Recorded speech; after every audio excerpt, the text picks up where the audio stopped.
All right, so Jake, you've been battling mental health since pretty much been a kid, right? Yeah, yeah, I'll say that. I mean, growing up as a kid, um, I'll say my mental health as a kid was pretty good. I mean, um, I know, for instance, it would be harder for some kids to live in separate families. Being for me, my dad, he lived in Texas. My mom, on my mom's side of the family, they're in California. I was born in California, lived in California all the way up to, I think, seven. Yeah, about 7 or 8, and I moved to Texas with my dad. But being moving to Texas with my dad, I moved to this little small little town, and being with my step family, all them big loving family, church going family. So I think that built more on my positive outlook, my mental on mental health, and keeping my mental health as good as it could be as a child. Um, I think let's see. First I think problems I might have had with mental health as a child would be around 15. Yeah, 15. My dad passed. That hurt me a lot, and I've luckily being that's my step family. They had a strong support system, so I never actually was alone. I had times where I felt like nobody could understand, but they were always there. So that helped me get through having like build a foundation so I can get used to breaking through or having a strong mindset where, all right, if this gets me down, what's the positive outlook, or where's the positive that I can look at that can help me bring me out that situation. So that's always helped, and having that, I think a big support system helps your mental health as well. Have you had any experiences with any more of your family members dying at a Uh, young age? yeah. I mean, I laugh about it now, but throughout my life, I'll say my life has just been more of dealing with death. I lost my oldest sister whenever I was 11. She died from a brain tumor. Um, that made me and my dad even closer, being that I lost my sister, he lost his daughter, and seeing my dad hurt and him seeing me hurt, we just grew more closer together. So yeah, I think yeah, lost my sister when I was 11.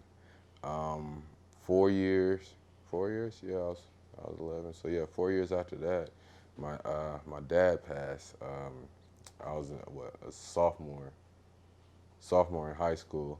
My dad passed, and it was just at that moment, I was just going. It was a tough time for me, I'd say, because being at that age, you're a sophomore. You're around 14, 15.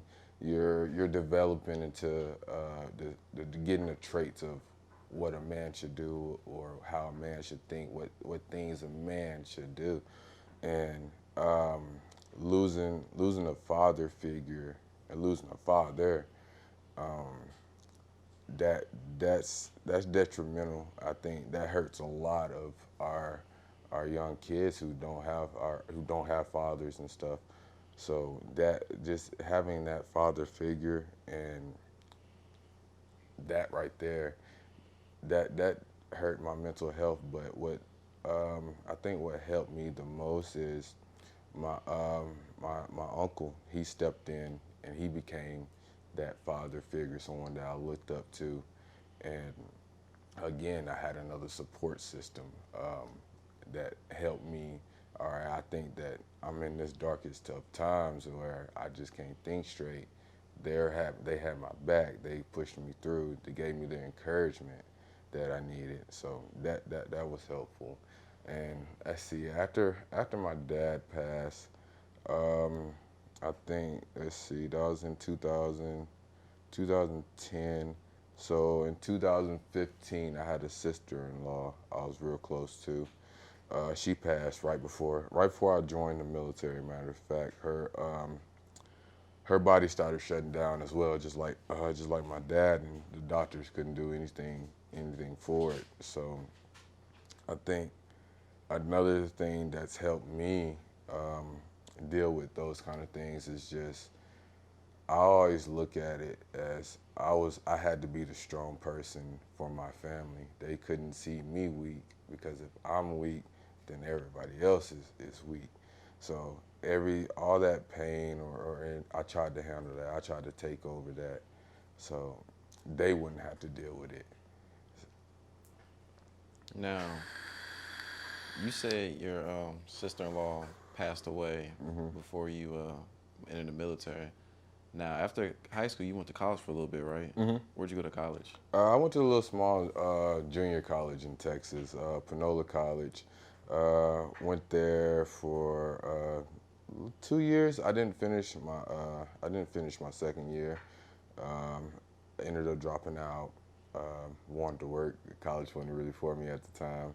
My mindset wasn't right. I couldn't just focus on what was at hand.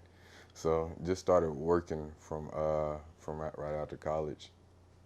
Okay, and so you joined the Navy. You say you wanted to work, but did you kind of use the Navy to escape what was going on in your life, or you just wanted to work? In a sense, I guess you could say I used the Navy to escape, but I wouldn't, kind of, sort of.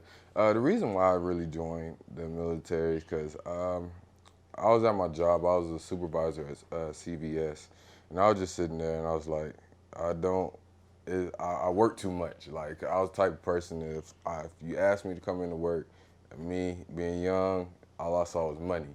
So, yeah, I come into work. So I never really had any off days, and I just started to feel to a point where I was underappreciated, and I just wanted something more. And then I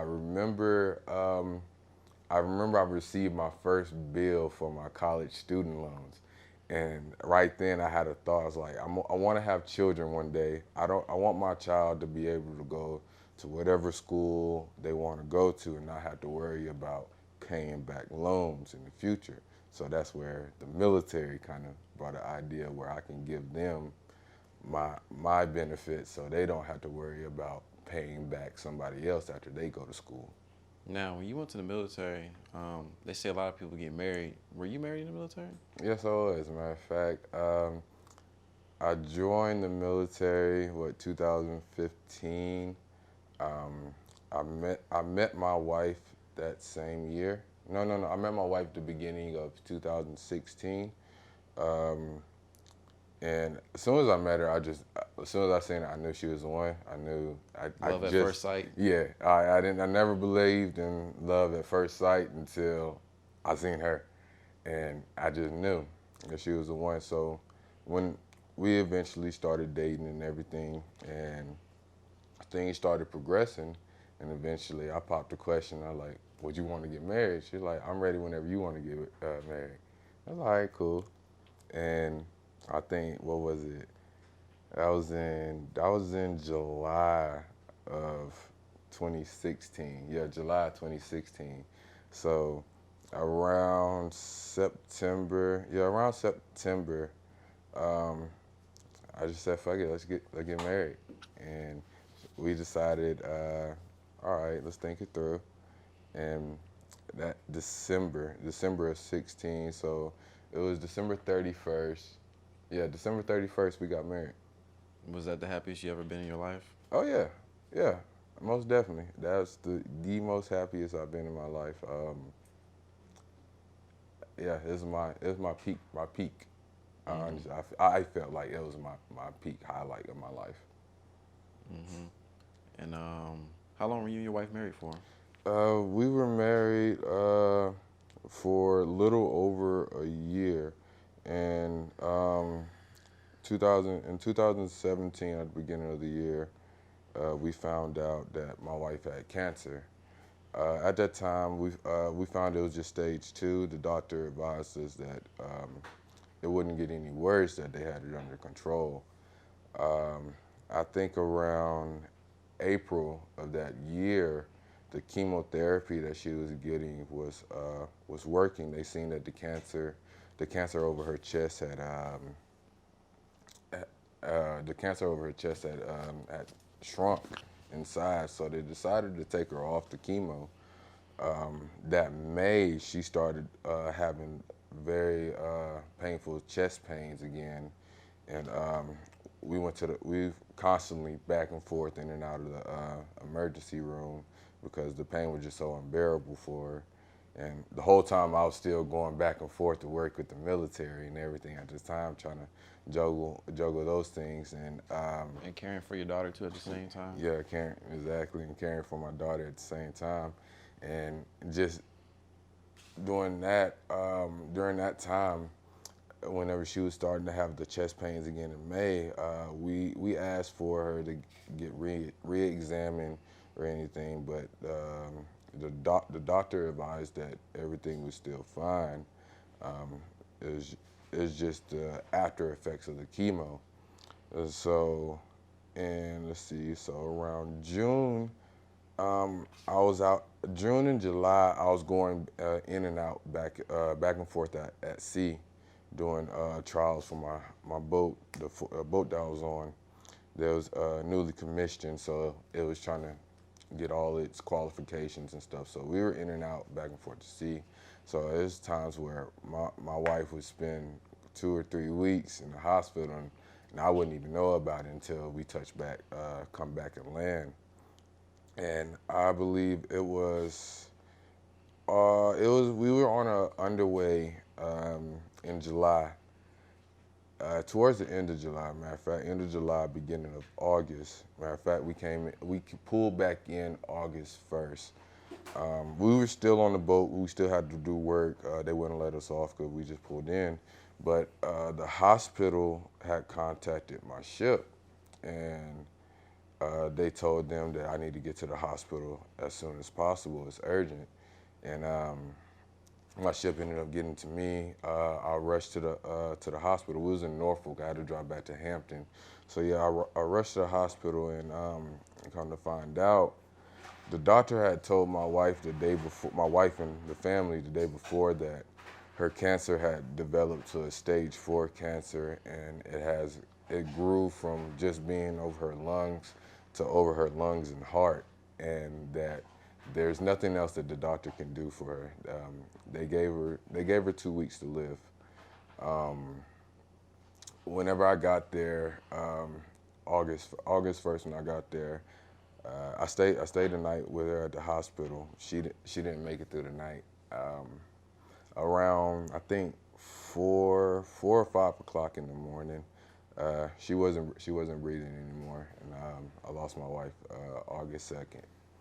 How old were you? I was, 23. I just had my 23rd birthday that May. So I was 23 when I lost my wife. It was 4 days before her 21st birthday. So yeah, it was. She died. She died at a young age. She left us here with a beautiful daughter. She's 5 now, but left us a beautiful daughter. But I think when my wife passed, that's when everything just started to go downhill. And I say everything, literally everything. So my boat, they were going back out to sea the day my wife had passed, but they granted that I stayed because I lost my wife. But when they got back at the end of the month on the 28th, and as soon as I got back to the boat, they have different. We call it TAD, temporary assigned duty.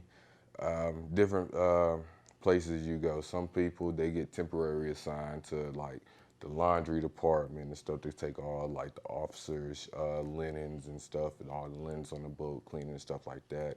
Other people, they go TAD to our transportation team, where they picking up sailors from the barracks and bringing them to the command, to the ship and stuff. And then there's the worst one. Everybody doesn't really like going here, and it's to the mess decks, to the galley, where they cook and stuff. So, being that I just lost my wife, so my mental state it's not 100%. It's not where it should be, and honestly, that's the first time I felt like I should have seeked help. But not only that, being that I was so young, I felt like, and I never dealt with this experience before. I felt like the military, the Navy itself, should have offered more help throughout the process I was going through. But I didn't receive that help. As soon as I got to the boat, they told me I was getting sent TAD to the mess decks, which is the worst place, because we call it the worst because you work Monday, you work 3 days on, 2 days off, then you work 2 days on, and you have 3 days off. But during those days that you work, you come into work at 4:30 in the morning. You don't get off until about 7:30, 8 o'clock at night. So that's a lot of hours to be asking an individual to work that just lost their spouse. Their mental health is not safe, and honestly, I wouldn't say that they're safe for the people around them.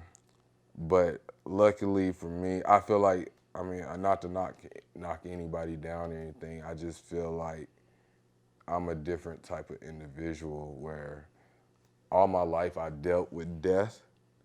So I feel like I have more experience in that I can just look back on, like, "Lo, you made it through this, you can make it through this." So I just look at it like that. So I just try to, all right, cool, just try to find the positive. So luckily, whenever I went down TAD, I wasn't in the exact worst part. I was in the best part of the worst part. I worked in the cargo department, so we worked basically like it was like a 9 to 5 job. I loved it down there. Honestly, I started feeling myself again. I started feeling better because I grew a hate towards my division that I was in. I just I nothing that they said, nothing. I like the things to make sense. Everything that they were coming to me about, or everything, it just dumb shit, and I just couldn't. It wasn't clicking. And then me losing my wife, it's just that environment, and then the way I was thinking, the way my mindset was, I wouldn't have prospered. It just always was be a clash. So being that I got sent TAD to cargo, it was better. I enjoyed coming and going to work, but at the same time, if I really be honest, my mental health was at its worst, because I would go to work, let's see, we go to work probably like 7:30 in the morning, get off around 12. As soon as I get off work, I stop by the liquor store, buy a bottle of Douce, go to the crib, play the game, drink a half a bottle. By the time I go to bed, wake up the next morning, take a couple drinks, go to work, same time, 7:30, get off around 12, maybe 1 o'clock, come back home, kill the bottle. Shit, I look at it, I got enough time to hit the ABC store before it closed. I go hit the ABC store again. So I was drinking bottle after bottle after bottle at night. So like my mental health, my head, my mind state, it was horrible. I was just trying to escape because I never dealt with a loss like this. Losing a brother, losing a parent, my sister. I lost my sister, lost my dad. So losing them, I'm not going to say it's the same, but that they kind of it correlated with me. So I was able to dwell with that. I was able to overcome that. Losing a spouse, that hit me like I never been hit before. How often how much money do you think you were spending on liquor a week? Foo, liquor a week. Let's see. I was spending probably at least. Let's see. I buy about, every other day. for about 300 a week just on liquor. Yeah, that's not counting on the weekends, going out on the weekends and buying drinks and stuff. So I was drinking became my coping mechanism at that time because I mean, going back honestly, the first coping mechanism I dealt with after losing my dad, I started smoking. That's the first thing I turned to. Smoke weed. Smoking weed, it seemed to always, I wouldn't say get me away, but make everything balanced, make me calm and just like focused on what's at hand. Being in the military, it's zero tolerance. You can't smoke, get kicked out. But you can drink. And so I was drinking and drinking and drinking just to get away from the pain, to get away from what is now So you my kind of like reality. drinking your pain away? Yeah, literally, yeah. I was drinking my pain away. And it were times where I showed signs in the military where, hey, this guy needs help. I recall there was a time we were supposed to go out at sea, and I was drinking the night before, killed a bottle. Honestly, I bought a bottle that day, killed it. We were supposed to go out at sea the next day. I was passed out drunk. This about we're supposed to have been on the boat 7:30 in the morning. It's about 10:30 in the morning. I'm receiving calls, texts, hey, yo, where you at? Where you at? From the command. Make a lie, said I overslept and get to the boat. So when you're late, the military goes through this process. You got to have a breathalyzer, and you had to go take a urinalysis test. They want to make sure you wasn't using drugs or anything. But I didn't do that. When I got to the boat, matter of fact, yes I did. I take that back. When I got to the boat, they sent me down to security where they do all the breathalyzer and drug testing and everything. And I believe I blew double the limit. You're not supposed to have any alcohol in your system by the time working hour starts at 7:30, and I had double the amount of the blood alcohol content that you supposed to have to drive a car. So yeah, but there are no disciplinary actions or taken up, or no suggestions or anything of, hey, I know what you're going through, or hey, I understand that you just lost somebody and you're showing signs of a person that needs help or endangering themselves. Because like I said, as soon as I came back, I just sat down there with security, and then one of the chiefs that I was working with, they came down and picked me up and just said that if you're going to drink at home when you're supposed to come back to work, try to just drink beer. Don't drink liquor. So there's no in depth like, hey, let me give you this number to call so you can seek out more help.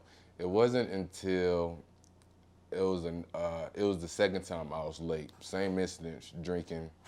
Woke up late. I didn't blow as much, but I still blew. And then I guess in a sense for them to try to cover their ass, they made it an excuse and like, well, we're gonna send you to this counselor or whatever. Just make sure you go. That was it. It wasn't no more guidance on that or anything. And I went to the therapy, but with me, it just didn't feel as if it was helping. I felt like I was just talking and nothing was happening. I still felt the same pain. I still felt like turning to the bottle. And I just, honestly, whenever I went, it made me feel like I was more experienced of how to hide when I'm drunk or dealing with shit that come to work. It made me more of a functional alcoholic, if I would say, and uh, it's just my life was honestly it was just a hole. It's just a black hole of pain during that time. Did you talk to anybody about it? Like when I went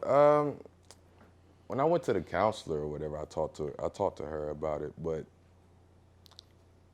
nobody that I felt comfortable or real close or to that I talk to, because I'm an understanding person. I won't talk to someone if I feel that you don't understand what I'm coming from or you don't understand the pain. And so talking to the counselor, I felt like she didn't understand, so it didn't help. Um, and so yeah, it didn't. I just felt like it didn't help, so I was just showing up. Um, And so yeah, like when I got in trouble the second time, this time the disciplinary actions happened. I was put on restriction for what was it, 15 days? Yeah, I was put on restriction for 15 days, not because because I showed up to work drunk. It was because I showed up to work with alcohol in my system. Um, I think I blew a .049, and you supposed to have .08 is being under the influence. So yeah, I wasn't even under the influence, didn't even blow enough to be under the influence. But I got put on restriction. They deducted my pay, and then just for them to cover their ass, they sent me to this almost like an AA class, the military version of AA, but it's but it's so watered down. Only thing that I got out of that is just, all right, cool. I'm away from the people that I don't like on the boat, and they're teaching me how to hide when I'm drunk. I wasn't nothing that I would say that was helpful or beneficial for me and for my life, and that's around that's around the time where I found out that in the military you receive extra payment whenever you're married, BAH, basic housing allowance. So when you get married, you start receiving that. So I was married and I was receiving that, and when my wife passed, my chief that was over me at the time, she told me that I need to take the death certificate down to personnel, have them make a copy of that. All right, cool. I did that.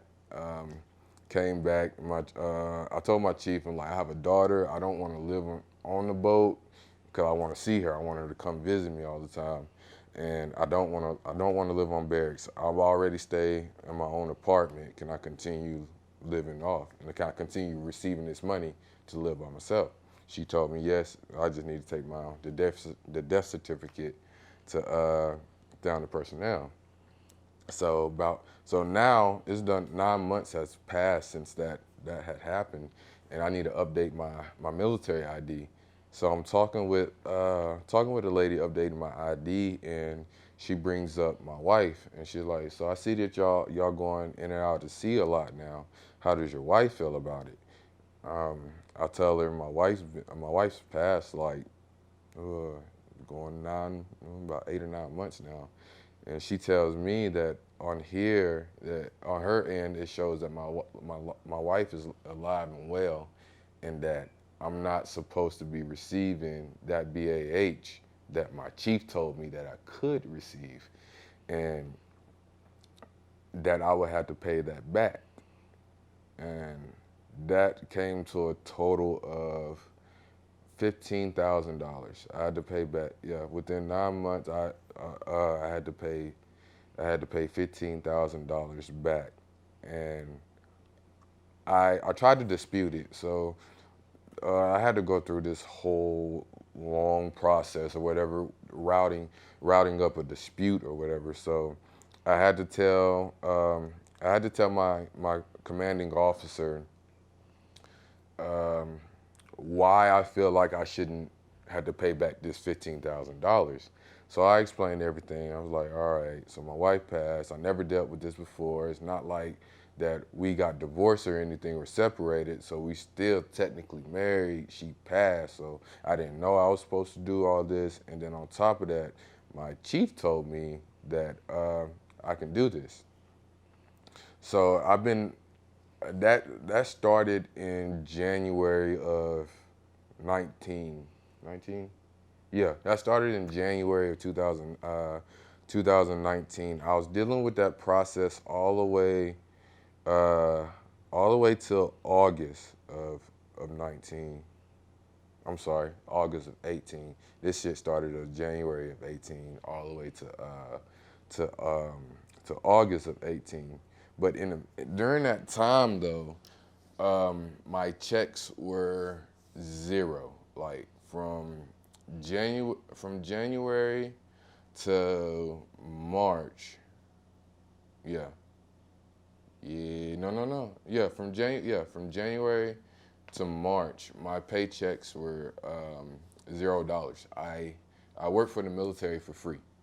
I didn't receive any payment, any kind of cash, no cent, no none of that. I worked for the Navy for free from January all the way to March. After March, my paychecks were $400 a month. Um, I was only receiving $400 up till September of 18, and that's when all the way up until September of 18. But in August of 18, I had took a trip to Texas whenever I was dealing. I was still going through with all this, and I haven't been home in 2 years. I lost my wife. I'm in one of the darkest places I've been, and going home, going back to Texas, I know that's my support system. That's where anything in life that I've had that's brought me down or anything that I need help, I can fall back. So I haven't been back home. So I just needed to go home, clear my mind, just find myself again. And during that time, I was speaking with a couple of my friends so they can give me updates with my waivers, seeing if I had to pay that money back or not. But the Navy's still gonna get their money regardless of if they gonna have to pay it back or not. So I asked my boy can he give me an update, tell me what they know about it. They didn't tell him anything, and I guess they knew in a sense that if they told him that my waiver got denied and I had to pay back $15,000 to the Navy, that I wouldn't have came back to Virginia. I would have stayed in Texas, more than likely. But they didn't say anything until I got back. I got back to my command in September, around what is that, Labor Day weekend or something? I think in September, one of them holidays. So yeah, I got back and I had to meet with my supply officer. And my supply officer, he's one of the people that my waiver has to go through, and he's asking me the details and everything. He says, so I see that you said that this chief said that you can receive a certain amount for your BAH or whatever. And I was like, yes, that's what she told me. I have two other witnesses. Technically, there's three other witnesses because there was another chief and two other third classes with me that was in the office whenever chief told me this. And my supply officer asked me, so if I ask this chief, she's going to tell me that that's what you said? I mean, that's what she said? I mean, I told him, like, yeah, I would hope she tells you that because, I mean, that's the truth. And he pulls up this email, and it's from that same chief. And basically what she said is, I don't know why Jacobs would say something like that. I helped him every step of the way whenever he left when his wife passed. I don't know. I just don't know why would he say that.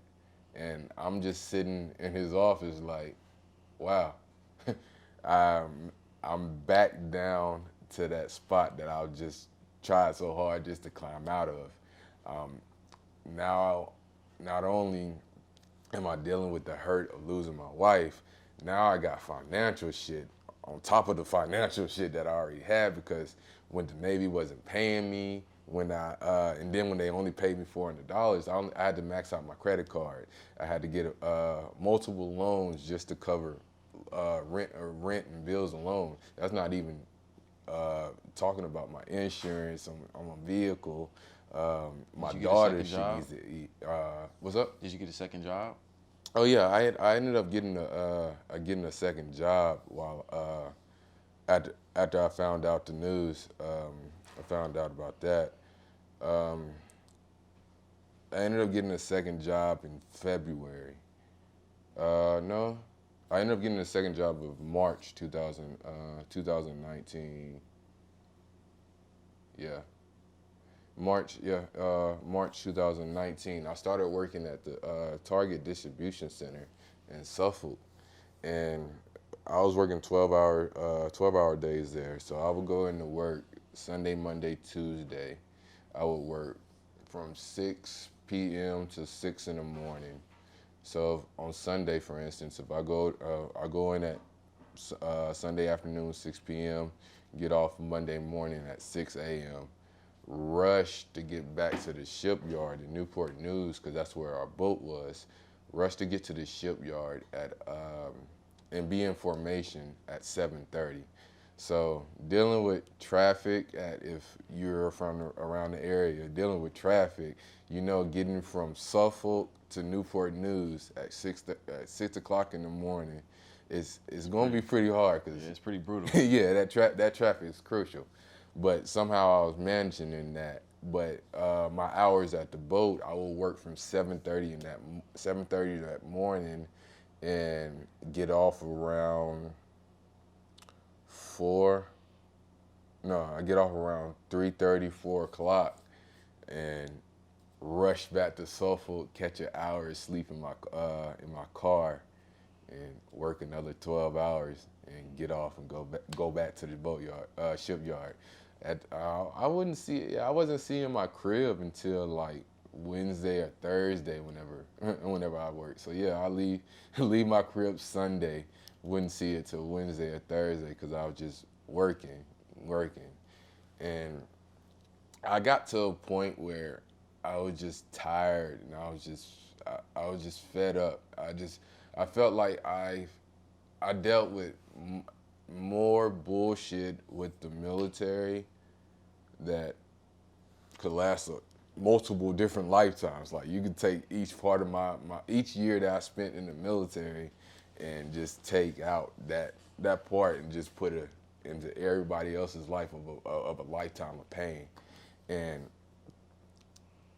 I just got to the point where I wasn't enthused. I hated the point of waking up in the morning knowing I had to drive to that boat, waking up and doing that every day, and I just stopped caring. So once I stopped caring about something, I'm liable to do almost anything just to get out of it, and that's basically what it came to me with the military. Is I didn't receive help whenever I felt like I should have been receiving help, but they want me to help them, like drop everything that I got, drop my life and help them, and I was just tired of it. So I remember it was let's see what right before I think right before I got out.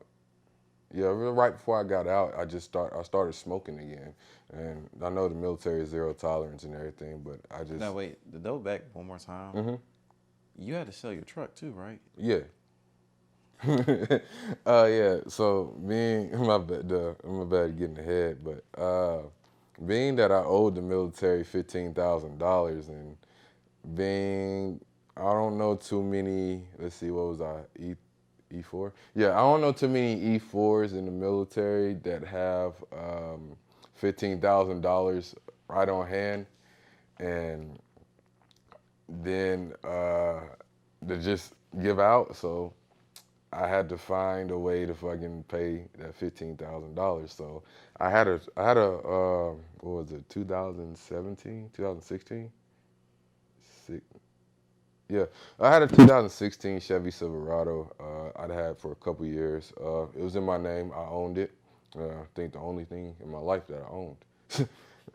So yeah, I owned it. So I treated it well. I loved the truck, but being given that certain circumstances that the military caused in my life, and I don't like asking people for anything, and I don't want to be homeless either.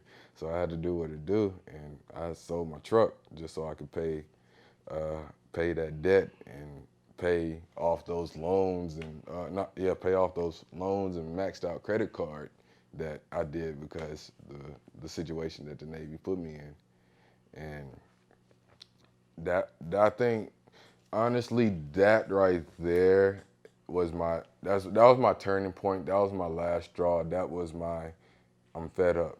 I'm done. There's nothing that you can do or you can say that would change my mind. Like I'm out. That That was the last straw. was the last straw. Like because I can deal with so much personally. Like I can deal with a lot. I feel like, but once you start messing with my money, it's there's no I can't there's no coming back from that. I can't. No, all right, cool. We can work on this. No, I I'm done. When that all was going down, did you ever have suicidal thoughts? Yeah, um, yeah. I think that I try me trying to be positive. Like I said, I try to stay positive throughout everything.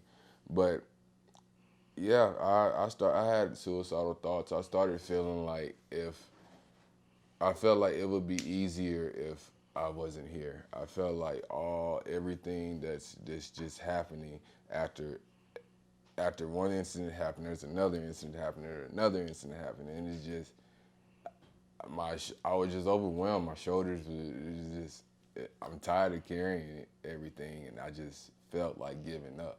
Like if I take my life, I felt like this burden will be lifted. I won't have to deal with this. But I mean, I'm glad that I never put those thoughts into action. I mean, I'm glad that God was able to help me by putting my daughter in my eyes. It was showing me her, showing me that if I take my life, not only does she lose her mother, but she has to grow up her life without a father. And that made me think about me losing my dad. And I don't want her to go through that. Any painful situation that I've been through or I have to do, I try my best to make it where she doesn't have to go through that. And so when those thoughts would come, I just tried to think about her as much as I could. She became my peace or my fallback. She became what my positive outlook on life.